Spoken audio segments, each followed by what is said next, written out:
Muito boa tarde, minha Paraíba. Terça-feira, dia 4 de junho de 2023. O Rede Verdade no ar para você, trazendo as notícias da política aqui na Paraíba. Tem, inclusive, muito assunto sobre Cabedelo e João Pessoa nessa aliança aí de João Azevedo com Cícero Lucena, com o prefeito Vitor Hugo, com o Messinho Lucena. Vamos tentar destrinchar tudo isso no Rede Verdade de hoje. Aqui nos estúdios comigo, eu converso com ele, que é membro da Ordem dos Advogados Conservadores do Brasil, membro da Federação dos Conservadores do Brasil. Eu estou falando do advogado, do pastor, do professor, do jornalista João Alberto, que está aqui, doutor João Alberto está aqui. Vamos falar sobre o futuro e o destino da direita aqui neste país, em João Pessoa também, na Paraíba, a partir dessa decisão que tornou inelegível o ex-presidente Jair Messias Bolsonaro. Mas para a gente começar o programa, já pegando aí o gancho dessa última matéria de Samuca no Cidade em Ação, a comemoração ali no busto de Tamandaré, em referência aos 60 anos da Turma da Mônica, com sanção gigante ali no final da Epitácio Pessoa. O prefeito Cícero Lucena e o governador João Azevedo estiveram, naturalmente vocês viram aí nessa solenidade, desse evento aí, o prefeito Cícero Lucena e João Azevedo, e falaram sobre política, não só sobre Turma da Mônica, não só sobre Cebolinha, nem Cascão, nem Magali, falaram sobre Vitor Hugo, Messinho, Cabedelo, Ricardo Barbosa. Vamos ouvir o prefeito Cícero Lucena sobre a expectativa dele ainda nessa discussão. Há uma cobrança do PSB, do governador João, que Cícero apoie o candidato do PSB e Cabedelo, em troca do apoio aqui em João Pessoa. O que é que Cícero Lucena acha disso, hein? Tanto o governador como eu, em qualquer que seja o município, nós queremos primeiro construir a unidade. E esse é o nosso esforço no momento oportuno de se construir a unidade, até pensando não apenas estaticamente no projeto de 2024, mas no de 2026 e assim para frente, porque nós temos compromisso de melhorar o estado da Paraíba, de pensar num futuro melhor para a nossa população. E esse é o primeiro passo nosso, buscar a unidade. Como o governador disse, ontem eu lhe disse isso em entrevista, e hoje o governador, estou encontrando ele aqui, ele simplesmente repetiu. Nós temos interesse de fazer eventos, nós temos interesse em trazer mais recursos, desenvolvimento, melhor infraestrutura para a cidade da Paraíba, que é uma prática do governador João Azevedo e de alguns prefeitos aliados dele. Então, é esse o esforço que nós vamos fazer. No momento oportuno, depois de fazer as tratativas de união, que vai ser a primeira e a prioritária, depois ver onde não foi possível. Tá, essa é a palavra do prefeito Cícero Lucena. Vamos ouvir agora o governador João Azevedo sobre essa aliança aqui em João Pessoa, naturalmente aí sobre essa cobrança em relação a Cabedelo. O que é que o governador João Azevedo acha disso? O município tem a sua própria história, evidentemente. E eu sempre digo, aonde for possível conciliar interesses, nós vamos conciliar. Aonde não for, nós vamos para disputa, amiga. É assim, a democracia nesse processo. Aonde não houver possibilidade de você ter a união dos partidos aliados, separa o município e vai para a disputa. O desentendimento em um município não vai refletir em outro. Não, de forma nenhuma. Se você imaginar que o fato de um município decidir estadualmente, é uma leitura equivocada. Eu continuo a dizer, o PSB terá candidatos nos lugares onde ele terá viabilidade de eleger os prefeitos. No local em que você não tem viabilidade, você tenta fazer aliança. E no local em que você tem candidaturas com possibilidades reais de vencer uma eleição e você tenha aliados e que não há possibilidade de união, vai para a disputa. É assim. Na política funciona assim. E vamos para a disputa em alguns municípios mesmo com aliados. É assim. De uma forma bem pragmática. sem dúvida nenhuma. Tá aí o governador João Azevedo dizendo que as decisões aí em Cabedelo não vão influenciar no restante, sobretudo em João Pessoa, nos outros municípios. O interessante é ver o prefeito Cícero Lucena ao lado do governador João Azevedo ali, enfim, assentindo, né, com a cabeça as palavras do governador João Azevedo. Agora há pouco, o deputado federal Messinho Lucena, que é filho do prefeito Cícero Lucena, que está no meio desse entrave aí, João Pessoa, Cabedelo e tal, declarou que vai trabalhar para unir o governador João Azevedo e o prefeito de Cabedelo, Vitor Hugo, no mesmo palanque, numa mesma candidatura. ele disse claramente, está em Brasília nesse momento, mas disse claramente que o papel dele, a missão dele vai ser tentar unir João Azevedo e Vitor Hugo. Segundo ele, lembrou que Vitor Hugo votou em João Azevedo no primeiro mandato de João, não votou agora no segundo, mas votou no primeiro, e que a política é dinâmica. Há um ano das eleições, Efraim Filho e Veneziano eram aliados de João, agora são adversários de João. O deputado Gervásio Maia, que era do PSB, era adversário de João, agora é aliado. Então, ele acredita sim nessa mudança e nessa aliança, João Azevedo e Vitor Hugo. Doutor João Alberto, advogado, pastor e aí membro de várias congregações aí da direita conservadora no Brasil. Esse é um debate do centro, um debate da esquerda aqui em João Pessoa. E a direita, doutor João, boa tarde, obrigado pela sua presença. E a direita, qual é o destino e o futuro dela a partir dessa decisão de inelegibilidade de Jair Bolsonaro? Boa tarde, obrigado pela presença. Bom, eu que lhe agradeço o convite e queria dizer que a direita ela continua incólume. Eu creio que se a proposta foi de enfraquecer a direita, acabou fortalecendo. Eu lembro que no segundo turno das eleições presidenciais de 2018, o então, salvo engano, senador Cássio Cunha Lima disse que o presidente, depois presidente, né, Jair Messias Bolsonaro, não seria uma pessoa, e sim uma ideia. E que Alckmin deveria ponderar nesse sentido. Inclusive, eu creio que você mesmo tem a reportagem aqui, quando ele falou isso. E falou com muita propriedade. Porque, veja só, a inelegibilidade de Jair Messias Bolsonaro ela não tem fundamento jurídico. Não tem um substrato jurídico, né? Inclusive, nós temos, né, reportagens, comprovações fáticas, né, de que outros presidentes fizeram algo dessa natureza e não sofreram nenhuma tabulação. A direita continua firme. Agora, o que a direita precisa compreender é que a vaidade ela não pode ser aliada da vitória. Como assim? Porque, veja só, às vezes o ego é muito grande, são egos gigantescos. E esses egos, eles não perfilam. Veja a esquerda como é que funciona. Em determinado momento, o atual presidente não pôde ser candidato. 2018, sobretudo. Perfeito. E aí ele disse, não, nosso candidato vai ser Haddad. Não teve discussão mais. Acabou. Entendi. Vai ser Haddad. É o melhor? Eu entendo que não. Mas veja, é o meu entendimento. Mas a esquerda, mesmo aqueles dissidentes, entenderam que, olha, não é o melhor nome, mas houve uma determinação, houve uma orientação e nós vamos seguir a orientação. Aí você recolhe as suas vontades pessoais e vai... Então, essa vaidade, esse ego extremo, impossibilita de você ter uma comunhão. E é por isso que nós acabamos pulverizando a direita. Olha só. Não é verdade? Ô, doutor João, você está falando isso no nível nacional, mas isso cabe também quando a gente chegar a debater João Pessoa. Eu estou falando em nível nacional, mas meus sentimentos, não sei se você é profeta, mas é em especial também em João Pessoa. João Pessoa. Eu quero chegar em João Pessoa, mas antes, ainda para linhas nacionais, a direita sobrevive sem Bolsonaro, independentemente do destino formal, se ele consegue reverter essa decisão, se não consegue, se terão outras que deixarão ainda mais prejudicados e dificultados para ele ser candidato. A direita sobrevive sem a imagem de Bolsonaro ou não? Ela precisa de Bolsonaro, mesmo não sendo candidato, conduzindo essa indicação. Perfeito. Eu tenho um entendimento pessoal, Luiz, que, na verdade, nós como seres humanos não devemos temer a morte, devemos temer a desonra. O presidente Bolsonaro, ele foi tornado inelegível por pessoas, por magistrados, né, que ali estavam ocupando, né, o TSE, mas que muitos tiveram indicação política. Claro, isso é normal, isso está na Constituição, eu não vou aqui refutar essa tese, obviamente.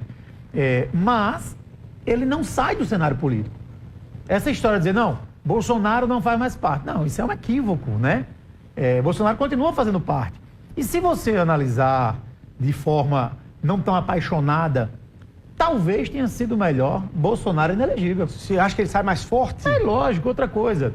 Vamos consultar, né, o que diz a Constituição e etc. Mas, por exemplo, em termos de sucessão, Eduardo Bolsonaro não poderia suceder Bolsonaro numa linha de presidente e depois ele se candidatar. Agora ele já poderia ser um candidato. Um dos filhos do ex-presidente. Porque deputado federal... ele só poderia ser candidato à reeleição. Exatamente. Então, nesse caso, eu posso ter, por exemplo, vamos citar aqui alguns nomes hipoteticamente, ok? Tarcísio, que é de São Paulo. Eu não acredito na candidatura de Tarcísio.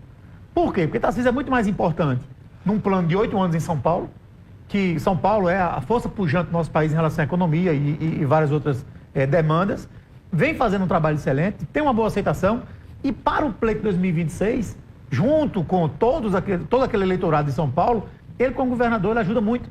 Porque você sabe que essa eleição 2026 ela é determinada por 2024. 2024, com a eleição dos prefeitos, define 26. Dizendo isso, inclusive, o nosso senador Efraim Moraes tinha uma grande adesão de prefeituras. Por isso que passou todo aquele pleito de Senado e ele estava pacífico, pacato cordeiro, sem muito estresse, porque ele tinha o apoio de vários prefeitos, ok? Então, Tarcísio eu acho que não seria uma boa ideia. Agora, Zema está no segundo maior colégio eleitoral, Minas Gerais. É uma pessoa que tem uma boa articulação, tem uma boa aceitação, não é do partido do presidente, é um outro partido, não é o novo. E Zema poderia ser candidato a presidente. Mas se ele consegue absorver todo esse clamor bolsonarista? Então, veja bem, não sei se ele não consegue, se ele não vai absorver isso. Mas, por exemplo, talvez um Eduardo Bolsonaro, talvez um Zema, talvez como vice a própria Michelle Bolsonaro, porque, na verdade, a política, nós falamos sobre isso, mas, assim, é uma construção. Você vê que, em determinado momento, no cenário do estado da Paraíba, alguns atores políticos estavam de um lado, agora já estão de outro, uns estavam se digladiando, agora estão de mão dadas. A política agora, é dessa maneira. A ex-primeira-dama, inclusive, está com a agenda marcada aqui em João Pessoa, né? 15 de julho. Dia 15 de julho. Pela manhã. Aí eu lhe pergunto, há quem defenda a tese de que, olha, Bolsonaro vai olhar para o cenário e vai dizer o seguinte, não, tem que ser um nome muito próximo. Esses governadores todos têm uma relação política, mas não são de dentro da casa dele, né? Da família, para usar a expressão. Você acha que Bolsonaro apostaria, em não podendo de fato, apostará no nome de família, ou ele tem a praticidade de pensar em nomes fora desse espectro? Eu acho o seguinte, eu ouso até dizer que eu não acho, eu tenho certeza. Bolsonaro, na entrevista que ele deu ontem à Jovem Pan, que inclusive é vergonhoso, né? As lives que o atual presidente faz, não dá 200 mil pessoas. Ele, antes de começar, já tinha passado esse número. Mas o que acontece? Ele é vamos dizer assim, um membro de honra do PL. Mas o presidente do PL é Valdemar Costa Neto. Não é? Quem decide quem vai ser ou não, na verdade, não é o presidente Bolsonaro. Vai ser o Valdemar Costa Neto. Aqui, por exemplo, na Paraíba, nós temos um presidente do PL no estado da Paraíba, que é o Wellington Roberto, que tem algumas, né, vamos dizer assim, no passado próximo, né, algumas discordâncias em relação ao bolsonarismo, etc. Então, eu creio que Bolsonaro até pode querer fazer aquilo dentro de casa, mas aí tem que fazer a reflexão entre efetivamente melhor, porque isso é muito de pesquisa, de entendimento, não é uma coisa simplesmente subjetiva. Sim. A pesquisa séria, ela é sim, logicamente, para você tomar essa decisão, você tem que estar acompanhado desse fundamento. Aliás, na subjetividade, talvez, em 2018, se Lula naquele momento tivesse dito, o nosso candidato é Ciro Gomes, né? Porque ele ampliaria o espectro teria dele, sido bem mais difícil. Talvez ele tivesse dificultado ali a disputa lá com o Bolsonaro. Agora, antes de chegar na Paraíba, que eu quero chegar em João Pessoa, do ponto de vista de como a direita está se construindo e olhando para esse cenário, estrategicamente, é melhor que Bolsonaro saia de cena já atestando que não será mais candidato, alimentando já outros nomes, ou um nome escolhido já para fortalecê-lo a partir de agora, ou não, é melhor que ele ainda alimente,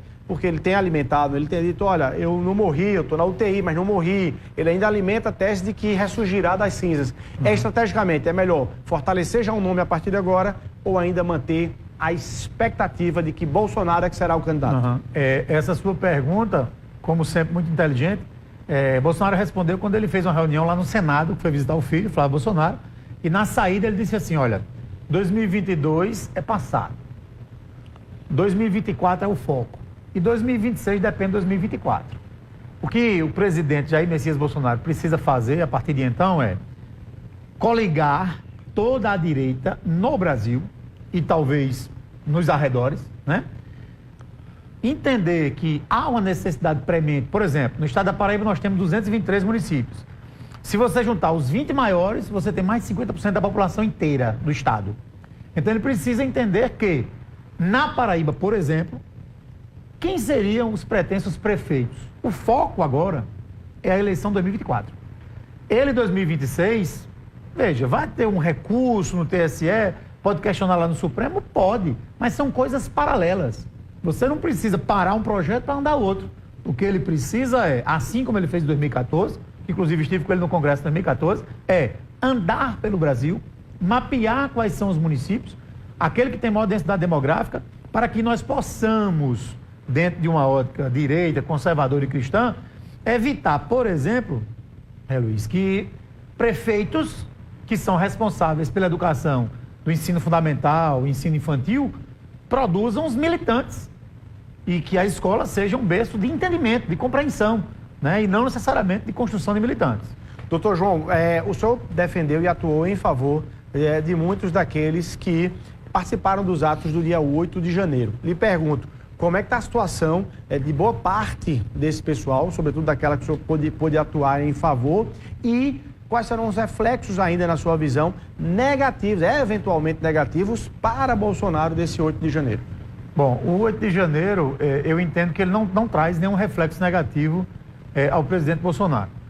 Respondendo à primeira pergunta jurídico, político e jurídico. Perfeito. Primeiro porque todos esses que foram presos, eles permanecem respondendo, eles foram liberados sob cautelares, todos eles têm as tornozeleiras eletrônicas, estão sendo monitorados e estão, de certa forma, presos, não é? E isso traz um reflexo muito ruim. Por exemplo, você tem pai e filho que estavam em Brasília, ambos têm a tornozeleira eletrônica, mas eles não podem se aproximar, porque há uma determinação judicial de que essas pessoas que estavam lá não podem se aproximar. Então isso é um grande problema e gera um problema muito maior. Essas pessoas continuam respondendo o processo criminal, agora iniciou-se as audiências de instrução, né? E aí, qual é o reflexo disso? Ora, aqueles que entraram, depredaram, quebraram, que sejam julgados, processados, condenados e presos. O que você não pode fazer é antecipar uma condenação que você ainda não tem. Porque a Constituição que deveria vigorar, ela diz o seguinte, é um princípio da presunção de inocência. Então, quando você antecipa isso, e você antecipa uma prisão, antecipa uma cautelar, é algo temerário. Agora, qual é o efeito disso, jurídico ou prático, para Jair Messias Bolsonaro? Veja, o grande problema e dilema é que você tem prisões que não tinham, no momento, um fundamento legal, tanto é que o Ministério Público descaracterizou os delitos que foram inicialmente apontados. Você tem um senador da República pelo Amapá, Randolfo Rodrigues, que pediu a prisão dos patriotas, não é competência dele fazer isso. Você tem pessoas, por exemplo, senhoras com comorbidade, etc., que continuam com a tornozeleira. Então, se porventura existir de alguma forma que eu não consigo enxergar, talvez pela minha pouca inteligência, um prejuízo a Jair Messias Bolsonaro, há um prejuízo muito maior para esse establishment que está consolidado aí. Por quê? Porque efetivamente ninguém, nem no Brasil e nem no mundo, concorda com essa prisão coletiva, antecipação de julgamento e, acima de tudo, audiência de custódia. O juiz não pode soltar. Lá na Polícia Federal, os interrogatórios, nota de culpa, já pronto. O delegado não tinha poder nenhum para questionar as pessoas. Prender uma pessoa, estando ela com o celular, você podendo pegar o histórico dela e comprovar que ela não estava na Praça dos Três Poderes. Né? Então, assim, aquele que estava lá, que depredou, não, tranquilo, concordo. Não misturar. Não misturar. Agora, aqueles que você tem a prova, inclusive os celulares ficaram retidos lá, aí realmente é um equívoco. Doutor João, você falou que 2024 é importante demais para a Constituição de 2026, sobretudo nesse debate da direita, do bolsonarismo e tudo. E aqui em João Pessoa, o que é que está acontecendo? Tem mais de 5 candidatos, a gente não perde até as contas. Vai ter unidade, não vai? Quem vai definir isso? E o candidato a prefeito de João Pessoa, na sua visão e na relação que você está tendo aí com as lideranças da direita. Você responde daqui a pouquinho, a gente vai rapidinho para o intervalo comercial. É 1 minutinho só e a gente volta aqui no Rede Verdade.